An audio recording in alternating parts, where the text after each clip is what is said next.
Hi hello guys very good morning. ಎಲ್ಲರೂ ಹೇಗಿದ್ದೀರಾ? I hope ಎಲ್ಲರೂ ಚೆನ್ನಾಗಿದ್ದೀರಾ ಅಂತ ಅಂದ್ಕೊಂಡು welcome back to Lakshmi Lokesh YouTube channel guys.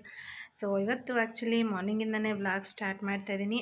ಈಗಷ್ಟೇ ಮನೇಲೆಲ್ಲ ಪೂಜೆ ಎಲ್ಲ ಮುಗಿಸಿ ಸ್ನಾನ ಮಾಡಿ ಫ್ರೆಶ್ ಅಪ್ ಆಗಿ ಇನ್ನೇನು ಮನೆ ಹತ್ರ ಕೂಡ ಹೋಗಬೇಕು. ಆ್ಯಕ್ಚುಲಿ ಕುಕ್ಕರ್ ವಿಜಿಲ್ ಇನ್ನೂ ಹೋಗಿಲ್ಲ.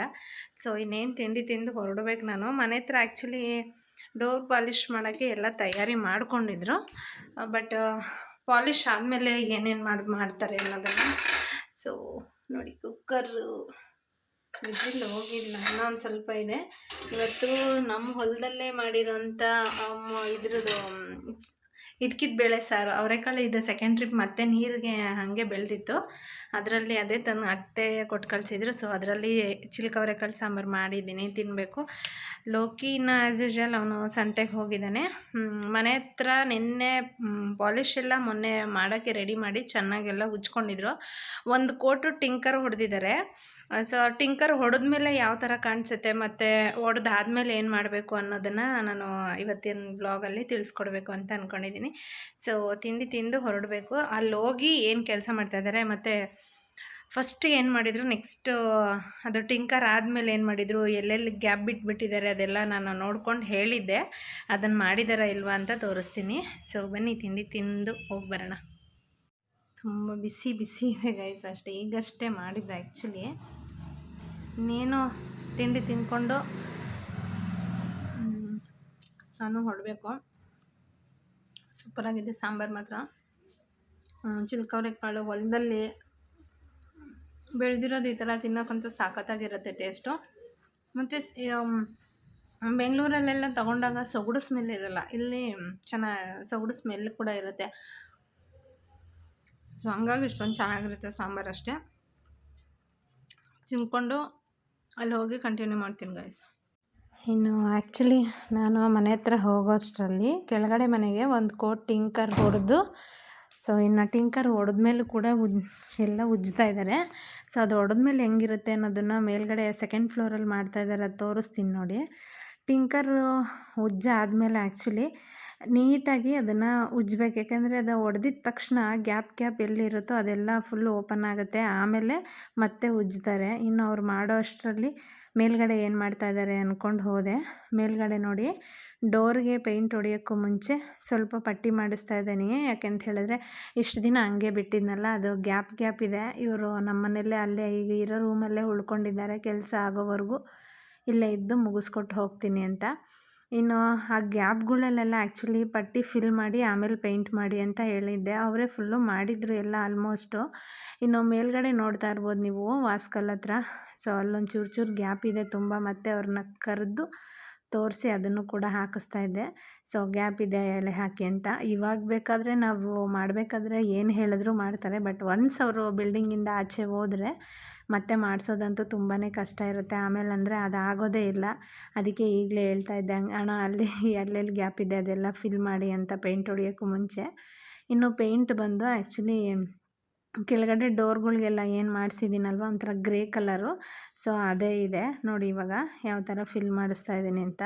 ಅದು ಫಿಲ್ ಮಾಡಿದ್ಮೇಲೆ ಆ ಥರ ಗ್ಯಾಪ್ ಕಾಣಿಸಲ್ಲ, ಇಲ್ಲಾಂದರೆ ಅದು ಗ್ಯಾಪ್ ಕಾಣಿಸುತ್ತೆ. ಮತ್ತು ಎದುರು ಬಿಸಿಲು ಇರೋದ್ರಿಂದ ಬಿಸಿಲಿಗೆ ಇನ್ನೂ ಬೇಗ ಹೊಡ್ಕೊಂಬಿಡುತ್ತೆ ಪಟ ಅಂತ ಹೇಳಿ. ಸೊ ಹಾಗಾಗಿ ಈ ಥರ ಕಂಪ್ಲೀಟ್ ಈ ಥರ ಮಾಡಿಸ್ಬಿಟ್ರೆ ಅದು ನೀಟಾಗಿ ಪೇಂಟ್ ಮಾಡೋಕ್ಕೂ ಚೆನ್ನಾಗಿರುತ್ತೆ, ನಮಗೂ ಕೂಡ ನೋಡೋದಕ್ಕೂ ಚೆನ್ನಾಗಿ ಕಾಣಿಸುತ್ತೆ. ಇವಾಗ ಆ ಕಡೆದು ಈ ಕಡೆದು ಡಿಫ್ರೆನ್ಸ್ ನೀವೇ ನೋಡ್ತಿರ್ಬೋದು ಅದು ಹೆಂಗೆ ಕಾಣಿಸುತ್ತೆ ಅಂತ. ಇದೆಲ್ಲ ಮಿಸ್ಟೇಕ್ ಅವರು ಹಂಗಂಗೆ ಬಿಟ್ಬಿಡ್ತಾರೆ. ಅವ್ರ ಕಣ್ಣಿಗೆ ಏನು ಕಾಣಿಸುತ್ತೋ ಅಷ್ಟೇ ಮಾಡಿಸೋದು. ಇನ್ನು ಕೆಳಗಡೆ ಮನೆಯಲ್ಲೇ ಆ್ಯಕ್ಚುಲಿ ಅವರು ಟಿಂಕರ್ ಎಲ್ಲ ಒಂದು ರೌಂಡ್ ಮಾಡಿಟ್ಟು ಅಲ್ಲಿವರೆಗೂ ಅದು ಡ್ರೈ ಆಗೋವರೆಗೂ ಈಚೆ ಪೇಂಟ್ ಹೊಡೆಯೋಣ ಅಂಥೇಳಿ ಹೊಡಿತಾ ಇದ್ದಾರೆ. ಕಿಟಕಿಗಳಿಗೆಲ್ಲ ಆಲ್ಮೋಸ್ಟ್ ಒಂದು ರೌಂಡ್ ಹೊಡೆದಿದ್ದಾರೆ ಪೇಂಟು. ಬಟ್ ಸೆಂಟ್ರಲ್ಲೆಲ್ಲ ನಾವು ಅವ್ರ ಕಿಟಕಿ ಫಿಕ್ಸ್ ಮಾಡಿದ್ಮೇಲೆ ಇನ್ನೊಂದು ಕೋಟ್ ಹೊಡಿತೀವಿ ಅಂಥೇಳಿ ಹಂಗೆ ಬಿಟ್ಬಿಟ್ಟಿದ್ರು. ಅದನ್ನು ಮಾಡಿ ಅಂತ ಮಾಡಿಸ್ತಾ ಇದ್ದೀನಿ. ಇನ್ನು ಅದು ಹೊಡೆದ್ಮೇಲೆ ಹೆಂಗೆ ಕಾಣುತ್ತೆ ಅನ್ನೋದು ತೋರಿಸ್ತೀನಿ ನೋಡಿ. ಸೊ ಈಗ ಮೇಲ್ಗಡೆ ಮನೆಗೆ ಹೊಡೆದಿದ್ದಾರೆ ನೋಡಿ. ಟಿಂಕರ್ ಇದು ಹೊಡೆದ್ಮೇಲೆ ಪಾಲಿಷ್ ಆಗಿರೋ ಥರನೇ ಕಾಣಿಸುತ್ತೆ, ಬಟ್ ಫುಲ್ಲು ಮಾಡಿರಲ್ಲ. ಉಜ್ಜಿಬಿಟ್ಟು ಒಂದು ರೌಂಡು ಟಿಂಕರ್ ಹಾಕಿ ಈ ಥರ ಒಂದು ಸ್ವಲ್ಪ ಹೊತ್ತು ಡ್ರೈ ಮಾಡೋಕ್ಕೆ ಬಿಡ್ತಾರೆ. ಡ್ರೈ ಮಾಡಿ ಆದಮೇಲೆ ಮತ್ತೆ ಈಗ ತೋರಿಸ್ತೀನಿ ನೋಡಿ ಕೆಳಗಡೆ ಮನೆ. ಅದು ಫುಲ್ಲು ಇವಾಗ ಗ್ಯಾಪ್ ಟಿಂಕರ್ ಹೊಡ್ದಾದ್ಮೇಲೆ ಈ ಥರ ಒಣಗಕ್ಕೆ ಬಿಡಬೇಕು. ಸೊ ಒಣಗಕ್ಕೆ ಬಿಟ್ಟಮೇಲೆ ಮತ್ತೆ ಆ ಗ್ಯಾಪ್ ಇರೋ ಜಾಗದಲ್ಲಿ ಅದು ಇನ್ನೊಂದು ಏನೋ ಹಚ್ತಾರವರು, ಅದ್ರ ಹೆಸರು ನನಗೆ ಸರಿಯಾಗಿ ಗೊತ್ತಿಲ್ಲ.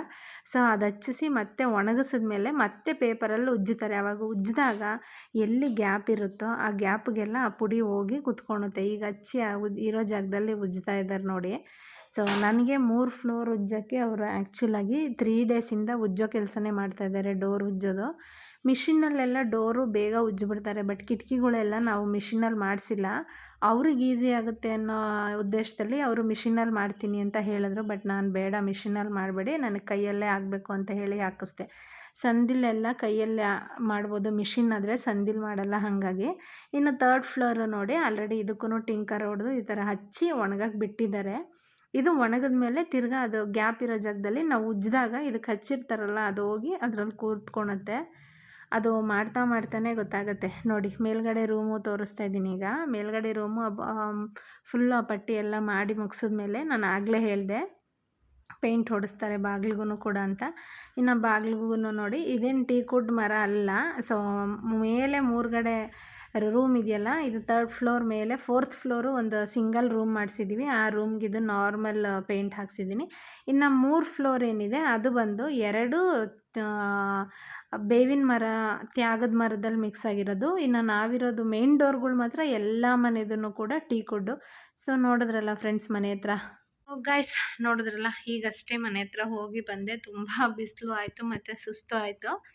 ಅವ್ರು ಉಜ್ಜಬೇಕಾದ್ರೆ ಮಾತ್ರ ತುಂಬ ಕೇರ್ಫುಲ್ಲಾಗಿ ನೋಡ್ಕೋಬೇಕು ನಾವು. ಯಾಕೆಂತ ಹೇಳಿದ್ರೆ ಕೆಲವ್ರಿಗೆ ಗೊತ್ತಿರುತ್ತೆ, ಕೆಲವ್ರಿಗೆ ಗೊತ್ತಿರಲ್ಲ.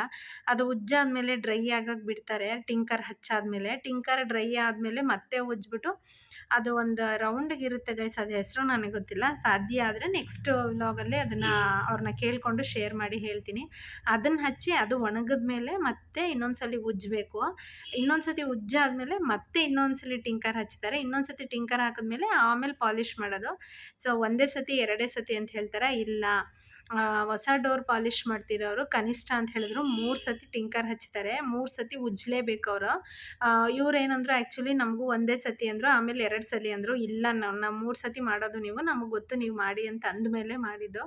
ಸೊ ಹೊಸ್ದಾಗಿ ಮನೆ ಕಟ್ತಿರೋರು ನೀವು ನೋಡ್ಕೊಳ್ಳಿ, ಪ್ರತಿಯೊಂದರಲ್ಲೂ ಅಷ್ಟೇ. ನಾವು ಎಷ್ಟು ಕೇರ್ಫುಲ್ಲಾಗಿದ್ರೂ ಕೂಡ ಸಾಲಲ್ಲ, ಈ ಥರ ಮಿಸ್ಕಮ್ಯುನಿಕೇಷನ್ ಆಗಿಬಿಡುತ್ತೆ. ಸೊ ಈ ಥರ ಒಂದು ವ್ಲಾಗ್ ಹಾಕಿದಾಗ ಅಟ್ಲೀಸ್ಟ್ ಹೊಸ್ದಾಗಿ ಮನೆ ಕಟ್ತಿರೋರಿಗೆ ಯೂಸ್ ಆಗುತ್ತೆ ಅನ್ನೋ ಇಂಟೆನ್ಷನಲ್ಲಿ ಅಷ್ಟೇ ಮಾಡೋದು. ಇಲ್ಲ ಅಂತ ಹೇಳಿದ್ರೆ ಅವ್ರು ನೋಡಿ, ಈಗ ನಮಗೆ ಗೊತ್ತಿಲ್ಲ ಅಂತ ಹೇಳಿದ್ರೆ ಅವ್ರು 2 ಸಲ ಮಾಡಿ ಅವ್ರ ಕೆಲಸ ಈಸಿ ಆಗಿಬಿಡೋದು. ಆಮೇಲೆ ಮಿಷಿನಲ್ಲಿ ಮಾಡಿಸೋದಕ್ಕಿಂತ ಮುಂದೆಗಡೆ ಮಾತ್ರ ಮಿಷಿನಲ್ಲಿ ಮಾಡಿಸಿ, ಕಿಟಕಿ ಸೈಡಲ್ಲೆಲ್ಲ ಕೈಯಲ್ಲಿ ಮಾಡಿಸಿದ್ರೆ ಚೆನ್ನಾಗಿ ಬಾಳಿಕೆ ಬರುತ್ತೆ. ಯಾಕೆಂದರೆ ಸೂರ್ಯನ ಬಾಗಿಲಿರೋದ್ರಿಂದ ಬಿಸಿಲು ಬಿದ್ದು ಬೇಗ ಹಾಳಾಗಿಬಿಡುತ್ತೆ. ಅಷ್ಟು ಕಾಸ್ಟ್ಲಿ ಹಾಕಿ ಈ ಥರ ಆಗಿಬಿಟ್ರೆ ಕಷ್ಟ ಆಗುತ್ತೆ. ಸೊ ಹಾಗಾಗಿ ಹೇಳ್ತಿದ್ದೀನಿ ಅಷ್ಟೇ. ಸೊ ಇವತ್ತಿನ ವ್ಲಾಗ್ ಇಲ್ಲಿಗೆ ಮುಗಿಸ್ತಾ ಇದ್ದೀನಿ. ವಿಡಿಯೋ ಇಷ್ಟ ಆಗಿದರೆ ಲೈಕ್ ಮಾಡಿ, ಶೇರ್ ಮಾಡಿ. ಹಾಗೆ ಇನ್ನೂ ಯಾರ್ಯಾರು ನನ್ನ ಚಾನಲ್ನ ಸಬ್ಸ್ಕ್ರೈಬ್ ಮಾಡಿದ್ದೀರಾ ನೋಡ್ತೀರಾ, ಸಬ್ಸ್ಕ್ರೈಬ್ ಮಾಡ್ಕೊಂಡು ಸಪೋರ್ಟ್ ಮಾಡಿ ಗೈಸ್. Thank you.